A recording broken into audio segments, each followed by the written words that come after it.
Hola, muy buenos días. Aquí estamos una vez más hablándoles a ustedes sobre esta experiencia de fe. Estamos inaugurando este canal y con el cual queremos hablarles a ustedes de la experiencia de Pentecostés y el Espíritu Santo.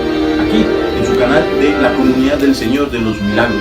Estaré en compañía, Dios mediante, de mis amigos Jesús, Vic, Elwin, quienes estaremos comentándoles a ustedes sobre el significado de Pentecostés. Estaremos hablándoles de una experiencia de fe de la Comunidad del Señor de los Milagros y por supuesto hablando un poco sobre nuestra iglesia y algunos de sus documentos que nos motivan a nosotros a seguir creciendo en esta experiencia de alabanza, de bendición dentro de nuestra iglesia católica. Bienvenidos.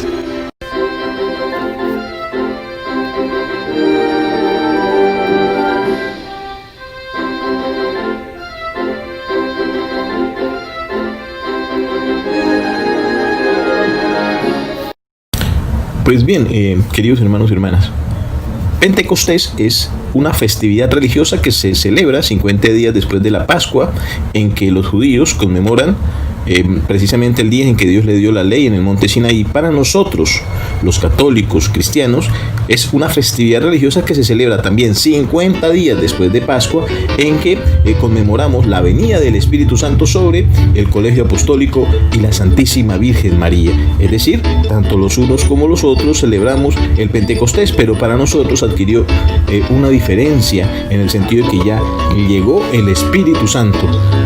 Muy bien. Y la Pascua para nosotros fue precisamente la pasión, muerte y resurrección de nuestro Señor Jesucristo. Entonces, 50 días después es para nosotros la venida del Espíritu Santo, es decir, Pentecostés. Muy bien. Pero ¿cómo fue esa experiencia de Pentecostés, de los apóstoles, de la Virgen María, de esas primeras comunidades de creyentes? ¿Cómo se dieron esos fenómenos? ¿Cómo fue ese suceso de ese Pentecostés cristiano, de esa primera oportunidad que viene el Espíritu Santo sobre el pueblo de Dios, sobre la Iglesia Católica recién fundamentada en la cabeza de Pedro? Pues muy bien, es decir, es Jesucristo, pero había dejado a Pedro precisamente para que él fuera Petrus, piedra, quien a partir de él siguiera creciendo ese Espíritu Santo. Pues muy bien, esa primera experiencia de fe fue bien interesante. Nos narra San Lucas de la siguiente manera. Dice que después de que nuestro Señor había fallecido, había sufrido la pasión, muerte y su resurrección, se les apareció a sus discípulos. Finalmente, entonces, antes de irse les da unas instrucciones, es decir, más que instrucciones, les da unas órdenes. Les dice en Hechos de los Apóstoles, capítulo 1, versículo 4, una vez que estaba comiendo con ellos, les mandó que no salieran de Jerusalén, sino que aguardasen la promesa del Padre de la que os hablé. Es decir, les manda que no se vayan de Jerusalén, que se queden reunidos en oración como comunidad para esperar la promesa.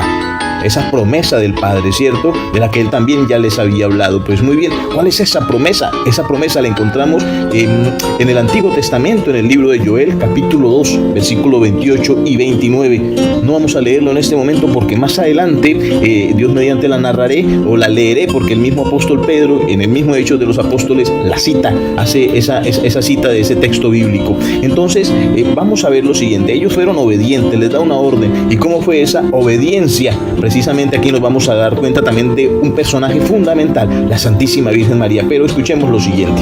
Ya en Hechos de los Apóstoles, capítulo 1, versículo 2, encontramos: entonces regresaron a Jerusalén desde el Monte de los Olivos, que distaba poco de Jerusalén, lo que se permite andar en sábado.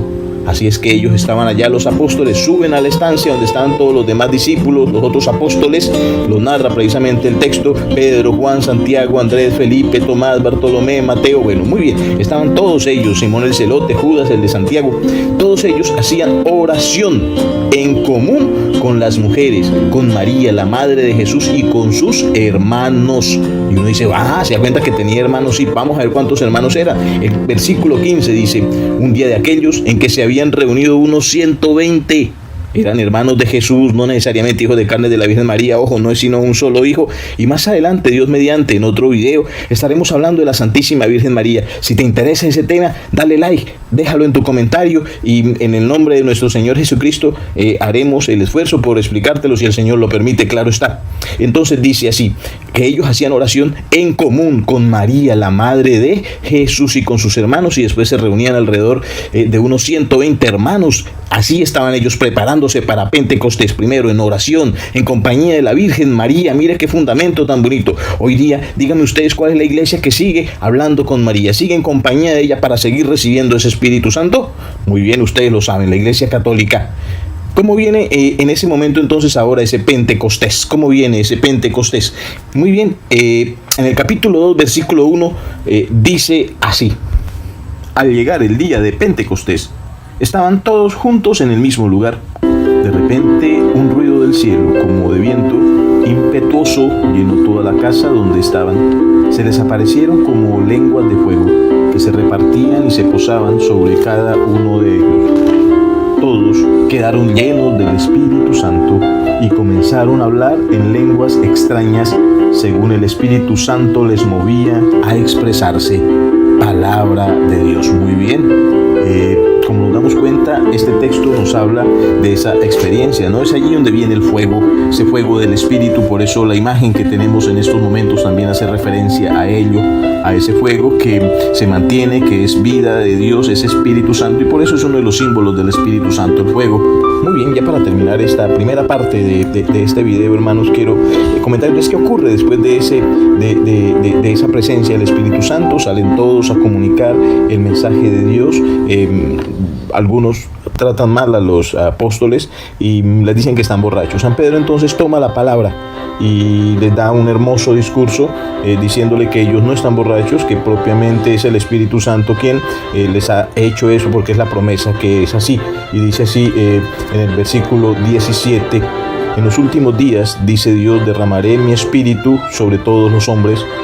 Vuestros hijos y vuestras hijas profetizarán, vuestros ancianos tendrán sueños y vuestros jóvenes visiones, y hasta en los esclavos y esclavas derramaré mi espíritu en aquellos días, y haré aparecer señales en el cielo y en la tierra, sangre, fuego y columnas de humo.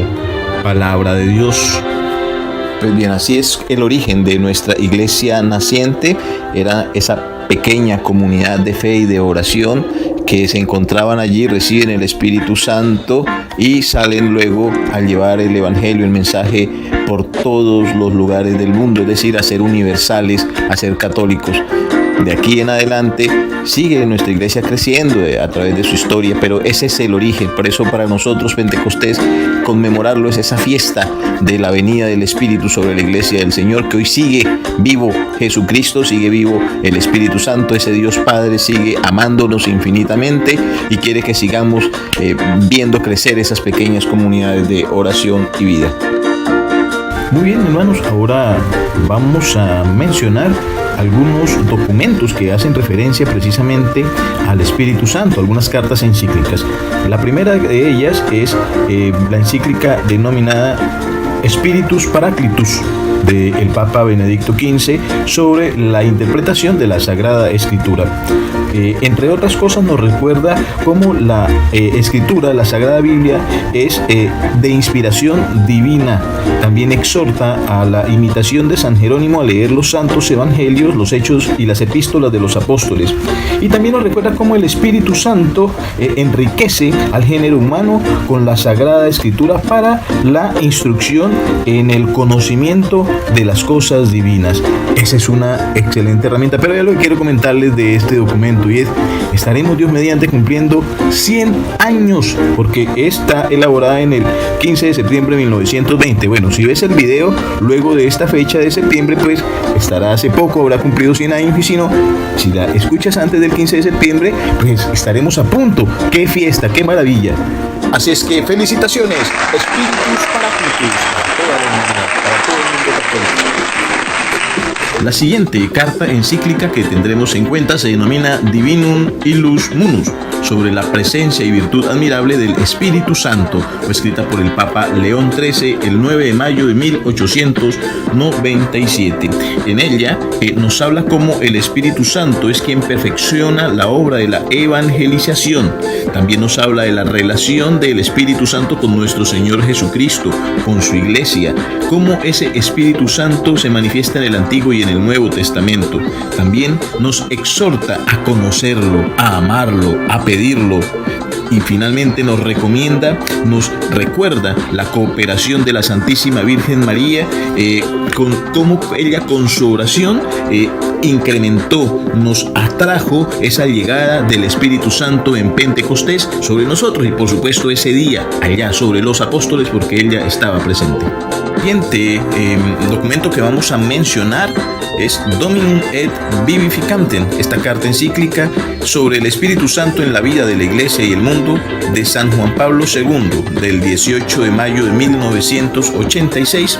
Nos habla precisamente de cómo el Espíritu Santo es dador de vida, es aquel en el que Dios uno y trino se comunica a los hombres, constituyendo en ellos la fuente de la vida eterna. También nos habla de la necesidad de la donación de nuestro Señor Jesucristo y su partida como condición indispensable para la venida del Espíritu Santo a nosotros, de la venida de ese envío y venida del Espíritu Santo para nosotros. Finalmente, tomando muchos artículos del Concilio Vaticano II, nos explica propiamente cómo estamos en la era de la Iglesia y cómo es el Espíritu Santo el impulsor de la Iglesia actualmente. Estamos en la era de la Iglesia y es el Santo Espíritu de Dios el que nos impulsa ese mismo Espíritu de nuestro Señor Jesucristo. Tiene muchos más elementos que los invito a reflexionar para que lo miremos. Realmente es un documento importantísimo, valiosísimo y muy enriquecedor. Muy bien, ahora trataremos de dar alguna pequeña orientación sobre qué son esas comunidades de oración. Pues son esos espacios, esos escenarios donde varias personas nos encontramos para orar permanentemente, para evangelizarnos, para evangelizar, para vivir esa experiencia de un Dios que es amor, un Dios que también es caridad, un Dios que es comunitario, a la manera de esas primeras comunidades cristianas bajo el amparo de nuestro Señor Jesucristo, a la luz de los santos evangelios y en general de la palabra de Dios, de la Sagrada Biblia. Allí suplicamos la presencia del Espíritu Santo bajo las siguientes condiciones que nos parecen fundamentales y que las acabamos de ver precisamente en la primera parte del video. En obediencia a la Iglesia Católica. Hay que ser obedientes a nuestro sacerdote, a la doctrina de la Iglesia, al catecismo. Por eso hay que estar leyendo, formándonos en estos documentos eclesiales. Segundo, orando en comunidad. También lo vimos en esta primera parte. Es orando en comunidad como nosotros recibimos la fuerza, la gracia, ese poder del Espíritu Santo. Y tercero, en compañía de la Santísima Virgen María. Es así como nosotros suplicamos permanentemente esa presencia. Nos encontramos y oramos. Nuestra comunidad específicamente está bajo el amparo, bajo la advocación del Señor de los Milagros. Por eso se llama así, Comunidad de Oración Señor de los Milagros, en su advocación del Señor de los Milagros de Buga. Nuestro sacerdote es el reverendo Víctor Ulises Cortés Ramírez. Es la persona que guía espiritualmente esta experiencia de fe. Nos reunimos cada 8 días en cada pequeña comunidad, que en estos momentos son alrededor de 12, y más o menos 4 veces al año como comunidad general nos encontramos todos para orar, para suplicar al Espíritu, para alabar, para cantar. También pues tenemos nuestras experiencias pastorales, de las cuales quiero comentarles lo siguiente. Bueno, es una advocación basada en el Señor de los Milagros, es una experiencia de fe que viene creciendo. El sacerdote es Víctor Ulises Cortés Ramírez. Tenemos adultos, hay niños también. En cada jornada que hacemos de evangelización, pues se presta un servicio. Las personas que ya llevan más tiempo, nos celebramos a veces los cumpleaños, entre todos nos reunimos, nos vamos formando, hacemos esos encuentros para seguirnos formando y desarrollar esa mejor experiencia de fe.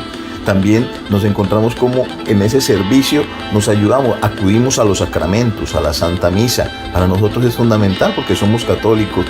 Nos apoyamos mucho en el sentido de que hay que confesarnos, pero también hay que servir, de que hay que acudir a la misa, pero hay que ayudar al hermano y sobre todo mantenernos en oración. En fin, es manejar una mejor vida cristiana. En estos encuentros aprendemos a socializar, a compartir, a estudiar y el referente es ese, la Santa Eucaristía, el Señor de los Milagros. Y bien amigos, así hemos llegado al final de esta enseñanza.